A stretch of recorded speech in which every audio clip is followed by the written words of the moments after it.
इन 5 लोगों ने बिना युद्ध में भाग लिए ही महाभारत युद्ध को काफी प्रभावित किया। महाभारत का युद्ध इतिहास में काफी प्रसिद्ध है। बताया जाता है कि महाभारत के इस युद्ध में लगभग 45 लाख लोगों ने भाग लिया था।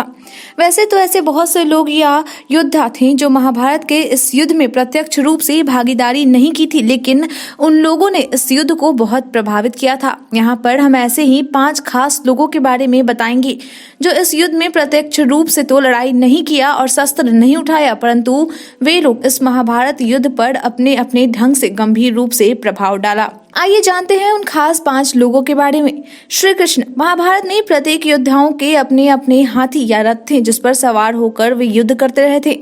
सभी हाथी और रथों के सारथी थे। उन सभी सारथियों में से अधिकांश ने महाभारत युद्ध में प्रत्यक्ष रूप से कभी युद्ध नहीं किया। वे सभी केवल योद्धाओं के रथ या हाथी के चालक भर बने रहे।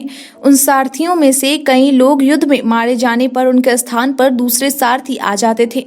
श्री कृष्ण भगवान अर्जुन के रथ के सारथी थे। इसी तरह कर्ण के सारथी शल्य थे। कर्ण के सारथी शल्य ने महाभारत युद्ध में प्रत्यक्ष रूप से भी अपनी सक्रियता दिखाई थी, लेकिन श्री कृष्ण ने महाभारत युद्ध में न तो किसी योद्धा का वध किया और न ही शस्त्र उठाया। फिर भी उनका महाभारत युद्ध पर सबसे अधिक प्रभाव था। बर्बरीक घटोत्कच का पुत्र और भीम का पौत्र था। उसके पास ऐसे 3 खास बाण थे जिसमें पूरी कौरव और पांडव सेना को समाप्त करने की क्षमता थी। यही कारण था भगवान श्री कृष्ण ने ब्राह्मण वेश में उसके पास जाकर उससे दान में उसका शीश मांग लिया था, लेकिन बर्बरीक महाभारत का युद्ध देखना चाहता था तो उसे श्री कृष्ण ने वरदान देकर उसका शीश को एक पहाड़ पर रखवा दिया था, जहां उसने महाभारत का पूरा युद्ध देखा। ऐसा माना जाता है कि जब बर्बरीक कौरवों की सेना की ओर अपनी नजर डालता था तो उधर कौरवों की युद्ध में हार होने लगती थी। वे परेशान होने लगते थे और जब वह पांडवों की सेना की तरफ देखता था तो उनकी सेना का संहार होना शुरू हो जाता था। ऐसी परिस्थिति में बर्बरीक का शीश दूर पहाड़ी पर स्थापित कर दिया गया था। महाभारत युद्ध की समाप्ति पर पांडव लोग युद्ध में विजय का श्रेय लेने के लिए आपस में विवाद करने लगे। तब कृष्ण ने उनको बताया कि बर्बरीक का शीश पूरे महाभारत युद्ध का साक्षी है। ऐसे में उससे अच्छा निर्णायक कोई नहीं हो सकता। तब बर्बरीक ने शीश ने जवाब दिया कि उन्हें तो युद्ध भूमि में चारों तरफ श्री कृष्ण का सुदर्शन चक्र ही घूमता हुआ दिखाई दे रहा था, जो शत्रु सेना का काट रहा था। श्री कृष्ण के आदेश पर महाकाली दुर्गा शत्रु सेना के रक्त से भरे हुए प्यालों को पी रही थी। इंद्र को जब यह मालूम हुआ कि उनके पुत्र अर्जुन को कर्ण से महाभारत युद्ध में काफी खतरा है, क्योंकि उसके पास कई अमोघ दिव्यास्त्र हैं, ऐसे में इंद्र श्री कृष्ण के पास चिंतित होकर पहुंचे। श्री कृष्ण ने उनको यह कहा कि कर्ण महान दानवीर है, आप उसके दान करने के वक्त उसके पास ब्राह्मण वेश में जाकर उससे दान का संकल्प कराकर उससे कवच और कुंडल मांग लीजिए।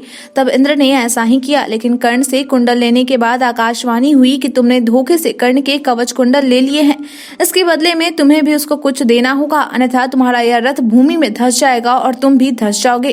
तब इंद्र ने वापस लौटकर कर्ण को अपना अमोघ दिव्यास्त्र प्रदान करके कहा कि इस अस्त्र का जिसके ऊपर प्रयोग करोगे उसकी निश्चित ही मृत्यु हो जाएगी, लेकिन इस अचूक अस्त्र का तुम केवल एक ही बार उपयोग कर सकते हो। महाभारत के युद्ध में कर्ण उस अस्त्र से अर्जुन का वध करना चाहता था, लेकिन कृष्ण और दुर्योधन के कहने पर वह मजबूर होकर यह अस्त्र घटोत्कच के वध के लिए चला दिया था। हनुमान जी।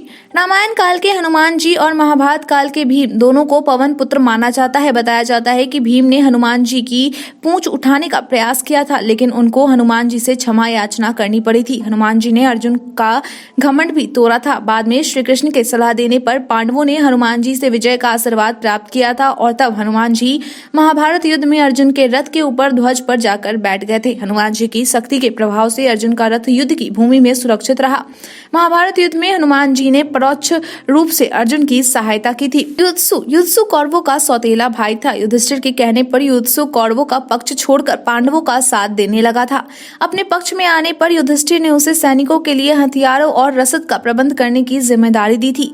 युद्धसु के पांडव पक्ष में आ जाने से कौरव पक्ष कमजोर पड़ गया था, क्योंकि युद्धसु कौरवों की सेना और उसकी पूरी शक्ति का रहस्य जानता था। जब युधिष्ठिर सशरीर स्वर्ग के लिए प्रयाण कर रहे थे तब वे परीक्षित को हस्तिनापुर साम्राज्य का राजा और युद्धसु को उनका संरक्षक नियुक्त किया था।